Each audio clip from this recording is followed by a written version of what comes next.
Welcome back to KAKAAKI, the African Voice in Africa Independent Television. Right now we'll be launching you onto an interview with Professor Thomas Adaba, who is Pioneer Director General of the National Broadcasting Commission, and who actually clocks 81 on Saturday. Dr. Thomas Adaba, thank you very much for joining us this morning to have this very important conversation. Thank you. And it's your 81st birthday on Saturday. Let's begin by asking you to share the story of your early life and the circumstances therein. My parents had 3 children before me. On each of the occasions, they died at infancy. After the third one, on the 2nd of July 1941, I was given birth to by my mother. 1 week after my birth, I was taken to the church, and the priest in Asaba baptized me, Thomas, as usual, as has already been slated out. And we were there for a while, for about a month or so, and then later we moved back home to Okene. And in Okene, I did everything there, my primary education, my post-primary education. I finished my primary education, and then I wanted to be a priest. Oh yes. Indeed, I was sent to the seminary. Guess where? All the way in Imo State. I was taken there by the Reverend Fathers in Lokoja. We're now in Lokoja Diocese. The severance had been done. Benin Diocese remained, but Okene, Lokoja, Ida, and the rest of them, Kaba, had now been converted into a prefecture and then a diocese on its own, and we had a bishop. And these were now Canadian priests that had been sent to us, not the Irish priests again. So I was going down to Opala in the present Imo State. I was there for a while, and later I withdrew. Did I actually withdraw? Well, some little mission politics and what have you sent me away. And after that I went into a teacher's college, now in the present Kaba province in Ayimba. I did my grade 3.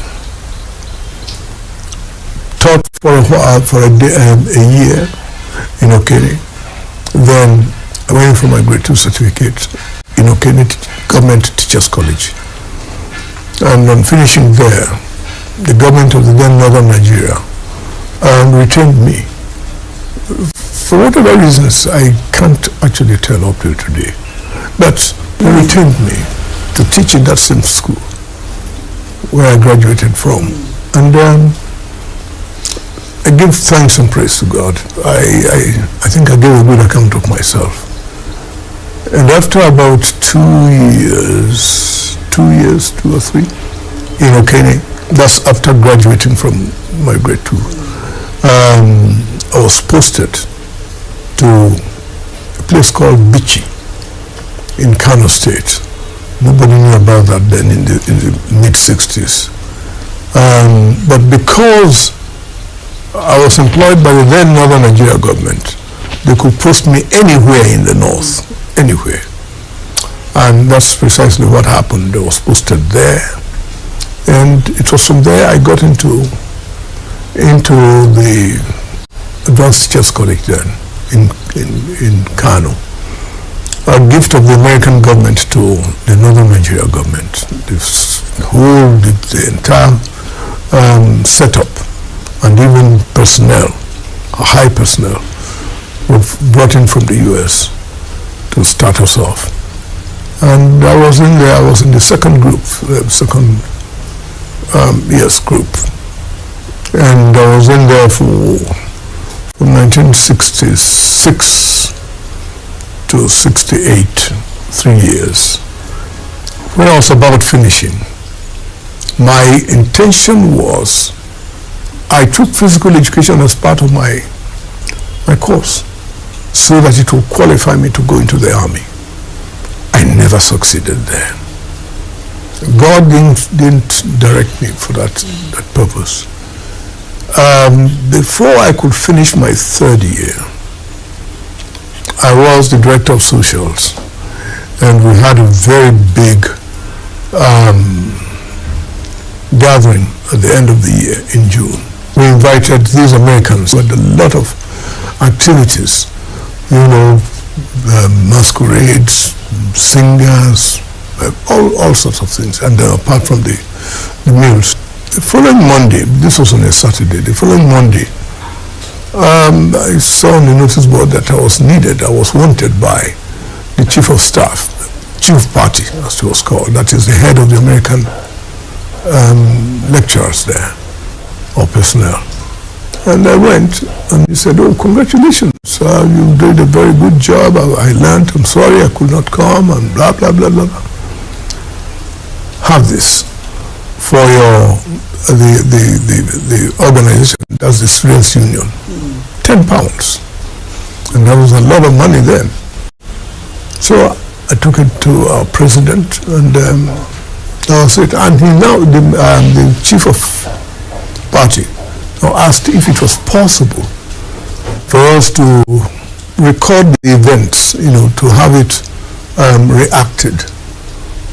And he said, if you know you can do it, can you go to the studios of the college? I didn't know on earth that there was a studio in the institution. It was established to produce educational programs. So he said I should go there and meet one Mr. Clark. I went, I met him. I didn't even know he was the one, and I asked, I've been told to come and see one Mr. Clark, and he said, yes, what can they do for me? And I told him that this was, and he now began to interview me. I didn't know. We were just discussing, and apparently from that discussion he found that I would be the type of person he would need to anchor a program for him. Admittedly, my English was quite sound, and I was certainly an extrovert, and those things counted for me. So he said I should go and think about it and see how we can run a program. Fortunately, that weekend, it was on a Monday, that weekend we were going to have the students' election for those who were to take over the following September. And I told him, we have this program coming up, an election. Why don't we have all the contestants come here and sell themselves? He said, well, it's a very good idea, but I'm afraid it doesn't seem like we have enough time. And I said, I believe we can do it. He said, if you insist, go ahead. So I immediately went and arranged. The following morning, when I said they should be there at 8:30, 7 o'clock they were there. We were a whole crowd. And I called him. I went to see him, Mr. Clark. So, the contestants are out there. I think it's necessary for you to see them. He came out. I said, what? What are we going to do with this? I said, well, we just have to manage them. So we gave ourselves Wednesday or Thursday for recording. And that day came, and they were all there. All of them in their Christmas dress, wanting to look impressive. We gave them the rules and what have you, and then we started.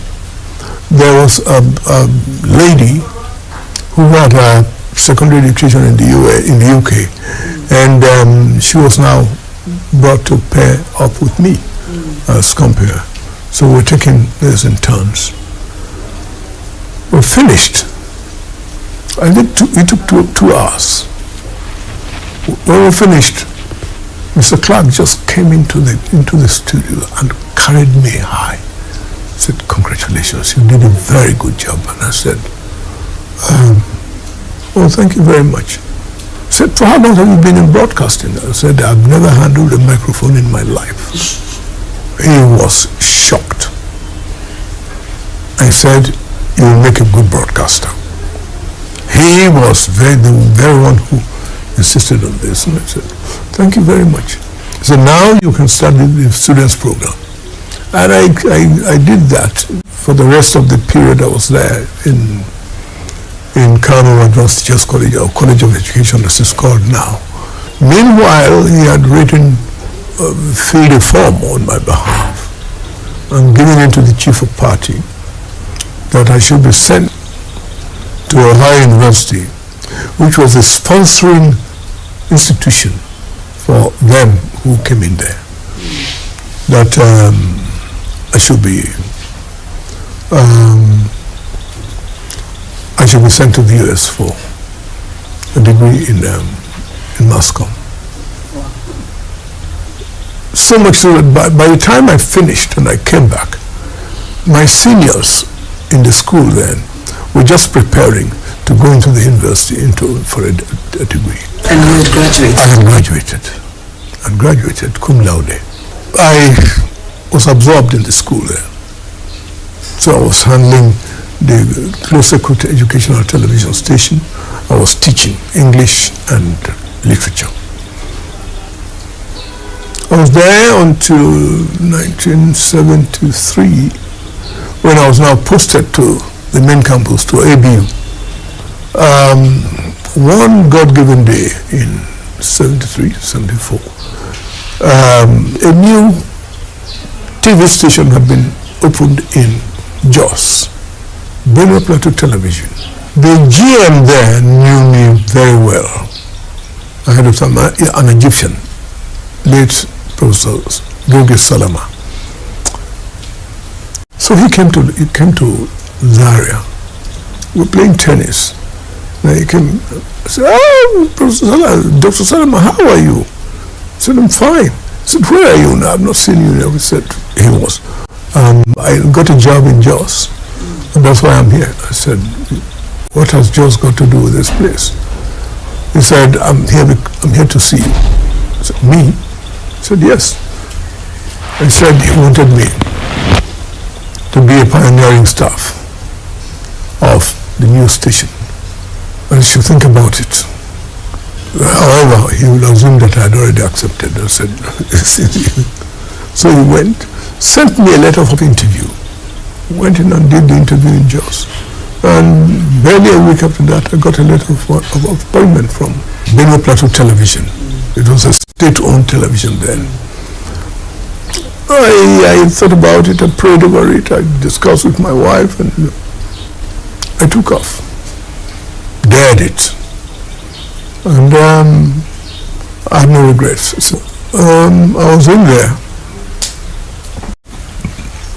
from 73, 74 up to 1980, when developments in broadcasting in Nigeria were really getting more and more complicated. So that was what gave birth to the TV college. And for one reason or the other, I was appointed the first principal of the TV college. I pioneered it. Then I left after 6 years. And I left because I wanted to do my PhD. So I chose the University of Jos. Went in there, 3 years. I did the work. By 1989, I was invited to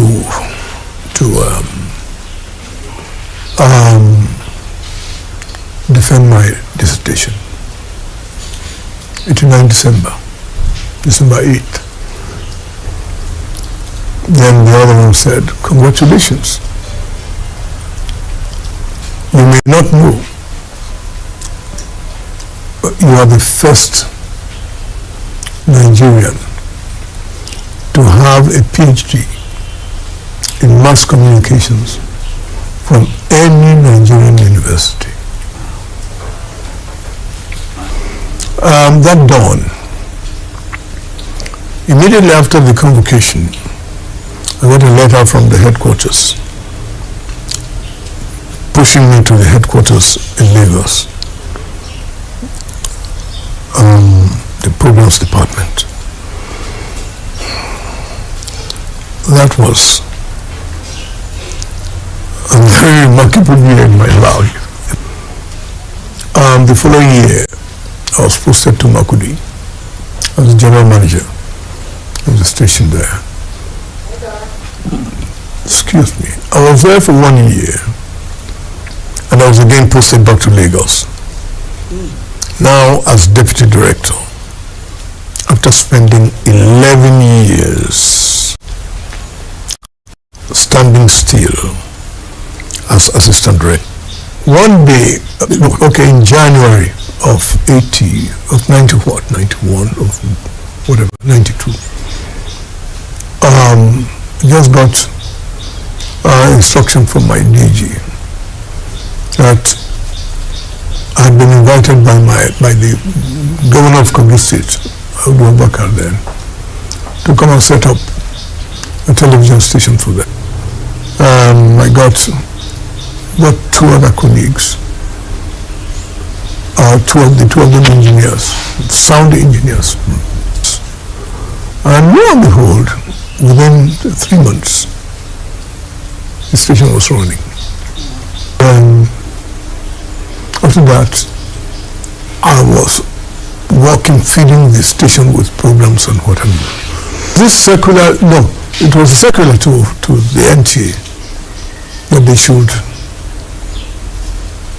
send a list to the ministry. NTA was too top-heavy, so they should send a list to the ministry of those who should be retrained. But lo and behold, my name was number 1 on the list of those to be retrained. That was the beginning. I sent in my CV to him. He got other CVs. Later made the recommendation to the then president, Ibrahim Babangida, recommending me for the job. So one day, I got a call from him again. No, I went to Abeokuta for a program. We met there, and he said, "See me on Saturday."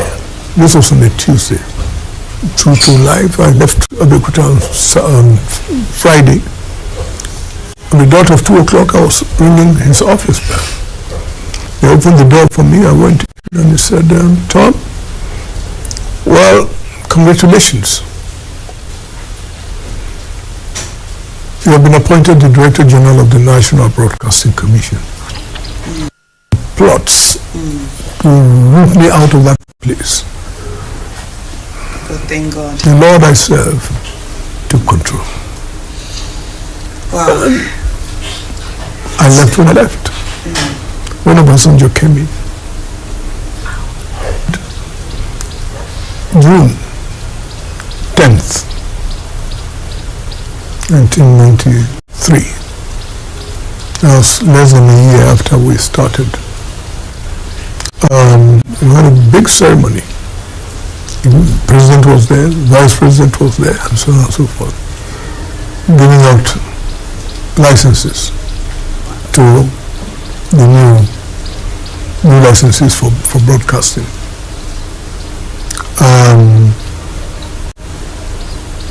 Including AIT, Dark Communications. They went into business. Within 2 months or so, some of them went out, Raymond included. Went outside the country and got all sorts of equipment in, sophisticated equipment, modern equipment for broadcasting. And when they started with a bang. This thing that they were government-owned stations were doing at 4 o'clock to 12 midnight. No, sir. These new stations, brand new stations, went on 24 hours. So from everything that you have told us, yours has been a very eventful life and one that depicts the faithfulness of God and all that God has done for you at the times you expected and at the times that you least expected, how God came through for you. So tell us, what will be that thing that you would like to be remembered by? Well, my absolute faith in God. And knowing that with Him I have no problem. And indeed I didn't have. My commitment to the duty.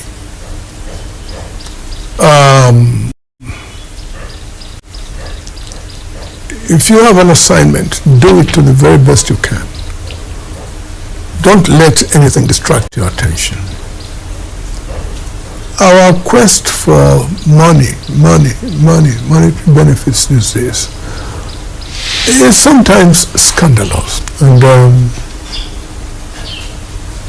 I've been on my own, very retired. Ever since. Don't I look so?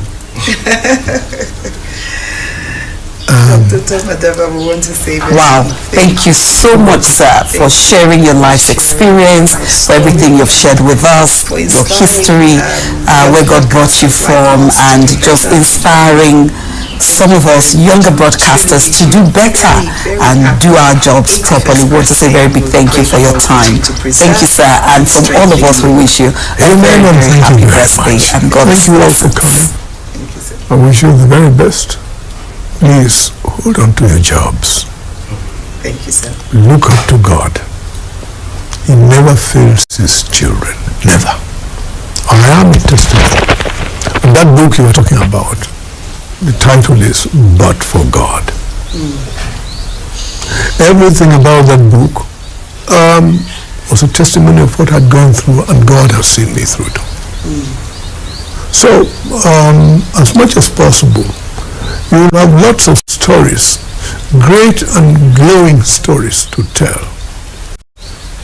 if you surrender to Him. It doesn't matter if you are a Muslim, if you are a Christian. Just live with some dignity in you. Uphold yourselves. Don't worry about money. Money will come at its own time. As I said in my story, what I received from those people who were already operating, much more than, I don't know how many millions that would have been. But they came.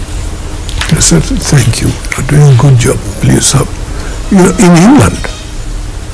And it's a pointer to the fact that with God all things are possible. Indeed. I'm going to leave it there. Once again, thank you, Dr. Thomas Adaba. You're welcome. Happy birthday to you. Thank you. I know. Thank you very much. And that was truly inspiring by veteran broadcaster, a legend in the business, actually, Professor Tom Adaba. And I love what he said about dignity, because you have so many young people who do not want to join organizations because they do not want to receive a paltry amount of money when they start. Exactly. But what experience do you have for you to be demanding huge sums of money? At the end of the day, you have to crawl before you walk and walk before you fly. So if the organization is giving you or promise you a certain amount of money, you might think it's a little amount of money, but at the end of the day, remember that they are paying you for you to buy experience with that money. And it goes a long way. It goes a long way, Didi Young. I mean, we all know how much we collected when we started this business. Sure. And look where we are right now. So yeah, let's go now to the medical sector. It's time for Fight of Medicine.